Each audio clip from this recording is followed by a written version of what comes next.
Cabbage పచ్చిశనగపప్పు. ఈ కూర అందరికీ తెలుసులేండి. కాకపోతే ఒక్కొక్కరు ఒక్కొక్క రకంగా చేస్తారు. ముందుగా క్యాబేజీ తీసుకొని ఇలా సన్నగా కట్ చేసుకోవాలి. ఇప్పుడు ఒక బౌల్లోకి తీసుకొని దానిలోకి కొద్దిగా పసుపు, ఒక గ్లాస్ వాటర్ పోసుకొని ఉడకబెట్టుకోవాలి. అదేవిధంగా పచ్చిశనగపప్పు ఒక గ్లాస్ తీసుకొని దీనిలో కూడా వాటర్ పోసుకొని ఉడకబెట్టుకోవాలి. అందరూ ఏం చేస్తారంటే రెండు కలగలిపి కుక్కర్ పెట్టేస్తారు ఈజీ ప్రాసెస్ అని. కానీ ఇలా చేస్తే టేస్ట్ అదిరిపోద్ది.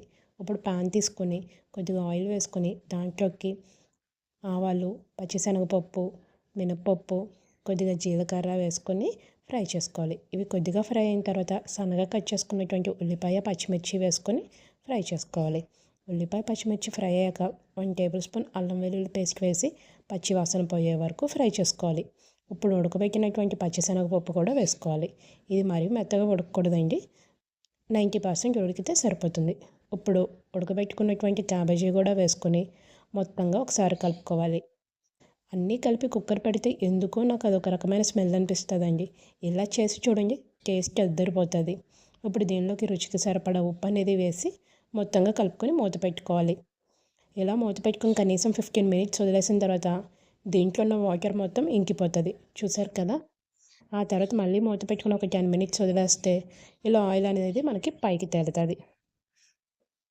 ఇలా ఆయిల్ పైకి తేలిన తర్వాత దీనిలోకి 2 టేబుల్ స్పూన్ల కారం అనేది కూడా యాడ్ చేసుకోవాలి. ఇలా యాడ్ చేసుకున్న తర్వాత మొత్తంగా ఒకసారి కలుపుకోవాలి. క్యాబేజీ పచ్చిశనగపప్పు కూర మాత్రం చాలా బాగుంటుందండి. వేడివేడిగా తింటే ఇంకా టేస్టీగా అనిపిస్తుంది.